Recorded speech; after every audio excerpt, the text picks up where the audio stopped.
Hey guys, so I've been getting a lot of requests about doing study videos or HSC and uni related videos, so I'm working on making them. They're coming and this is one of them. So I thought I would make this video to share how I study and just tips I use to study and remember things and what I find useful. And this is the way I studied for my HSC, so it is a bunch of things that it helped me get a high ATAR, and I find it useful now. I still use it at uni, and yeah, so I thought I would share this video to share my tips on how I study. And before I start, I do want to mention Bibles are just my word for like my amazing study book. It's not some crazy religious thing or something. I know some people have commented on videos like, Bible, I'm out, whatever. So the reason I call them Bibles is because they're like the holy grail in terms of whatever you're studying. So like my Bibles were like the holy grail for my HSC subjects. But that's all it means. It's just a study book with like everything that you need to know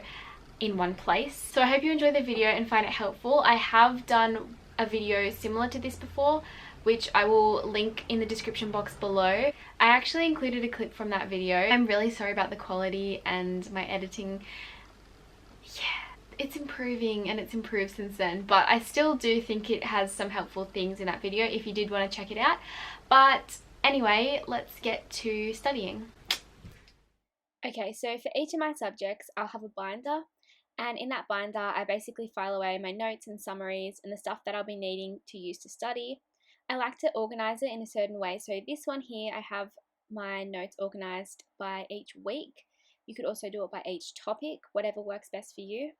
And basically, when I go through my notes, I'll highlight the important bits. So these ones are already highlighted because I've obviously already studied them. This was last semester's work. And then I will get Bibles. So these are just exercise books where I basically write out all the important bits that I've highlighted and draw diagrams and do whatever I need to do to make sure I understand it. So basically how I do this is when I study, I'll have my notes and summaries printed off next to me, and I'll basically read through each page and highlight the important bits. And then this is the information that I'll use to make notes and write in my exercise book or Bible. And I'll do that by either doing dot points, flowcharts, whatever works best for me. I'll make sure I do diagrams, make it meaningful, make it colourful, and just make sure I understand it. I like to do this page by page, so I'll read and highlight one page of my notes, and then I'll write that out in my study book, and then I'll do the next page, and so on.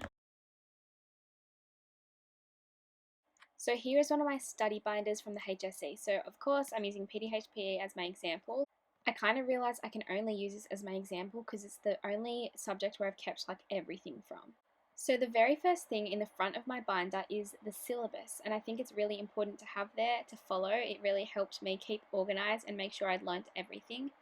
Then filed away in my study binder, I have my summaries and notes for each topic. So these summaries are for critical question 2, I think it is, factors affecting performance. So when it is time to study for exams like the HSC or trials, I would make these Bibles, which is basically, again, exercise books, and I'd write all the information I needed for every topic. So how I would do this is I would have my notes and my syllabus next to me. I would make sure that I did what I explained before, basically reading through my notes, highlighting important bits, and writing it out in some way that was meaningful to me. In this case, I did tables.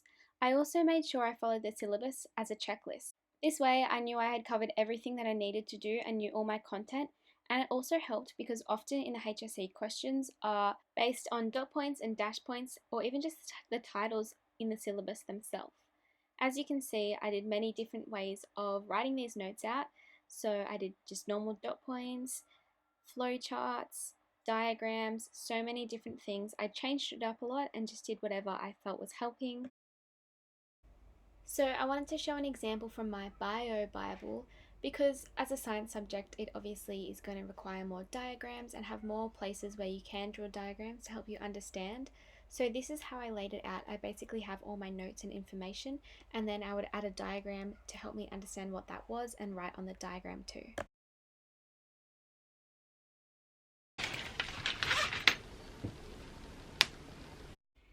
How good was that crack? So I thought it might be helpful to show how I actually go about making these notes.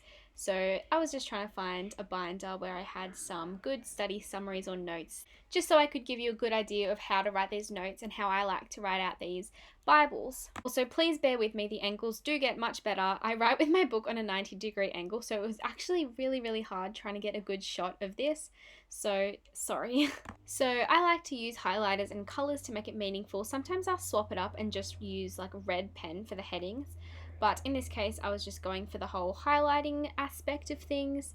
So what I do here is basically, well, I write my title obviously, but then I'll go through my summaries and highlight the important things. So these summaries I've obviously already studied, so I'm just, pretending that I'm highlighting these for the first time.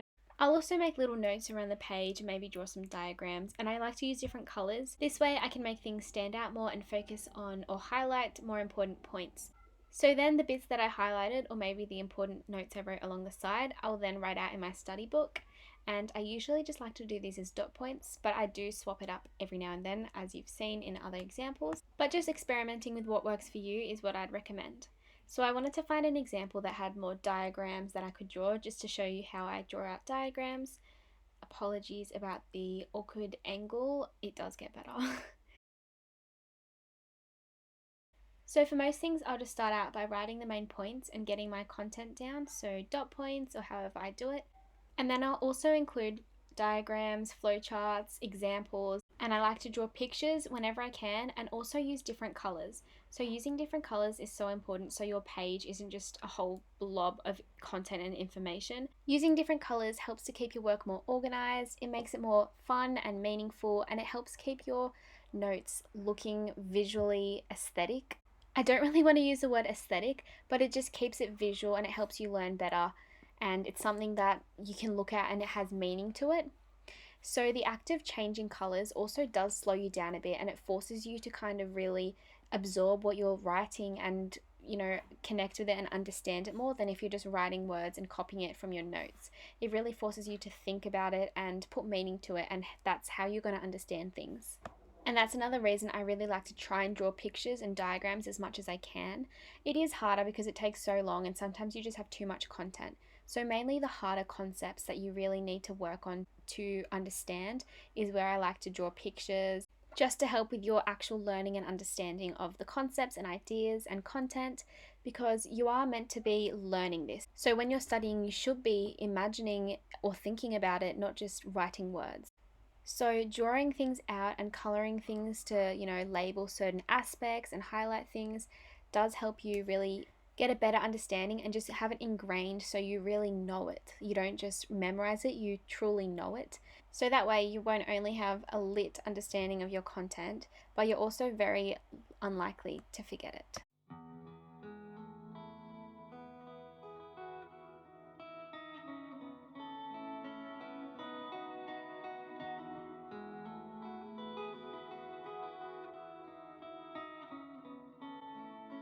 Okay, so I always talk about the importance of making your work meaningful with pictures and colors, because you really are meant to be understanding this, not just writing stuff out and memorizing it. So one of the biggest tips I have is really whack. Like, it's just whack and people are going to think I'm a crazy person. And honestly, looking through my notes, I thought I was a crazy person as well. But basically, you have to make your notes meaningful to you, or write things so you actually remember it. Okay, so in this example that's on the screen, when I was studying the ionic composition of the fluid inside and outside our cells, I used some really strange things to remember. So outside cells, the extracellular fluid is high in sodium and chloride. So I wrote our cells are floating in seawater, and then I drew those weird little squiggly things which are supposed to be seawater. And okay, I'm not done with extracellular fluids, so let's just go back. The fluid outside our cells is also high in calcium, so I wrote our cells are floating in seawater and Milo. Really whack, but that's how I remembered that. So moving on to the fluid inside our cells, it's high in potassium, anions, and proteins with a positive charge. So I wrote our cells are full of banana, onion, and chicken. And I drew that picture as well, because chicken for protein, onion because anions sounds like onion, and seriously, I'm not done yet. But basically it's my same example that I had in another video from an earlier exam. Bananas, because I associate potassium with bananas. So Yeah, really weird, but that's just an example. I know it's weird, but if you make it weird, then you're less likely to forget it. So I was just having a flick through to see if I had any other weird things, and I came across this. So positive ions are called, I completely forget how to say this, but I'm just going to say cation. That's totally the wrong pronunciation, but so I drew a happy cat because positive ions are happy cats. One of our lecturers who was obsessed with cats actually taught us that one. But negative ions are called anions, so I drew a negative sad onion because onion and ion, I don't know. So I couldn't find any other good examples in my notes that I had out. But I'm going to put one on the screen, which is one of my favorite examples of this, and I can't find the notes because I lent them to someone. But this is basically a clip from my how to study video, so definitely check that out. Although I am cringing because it's terrible quality and I'm just cringing at my editing and I'm not well spoken.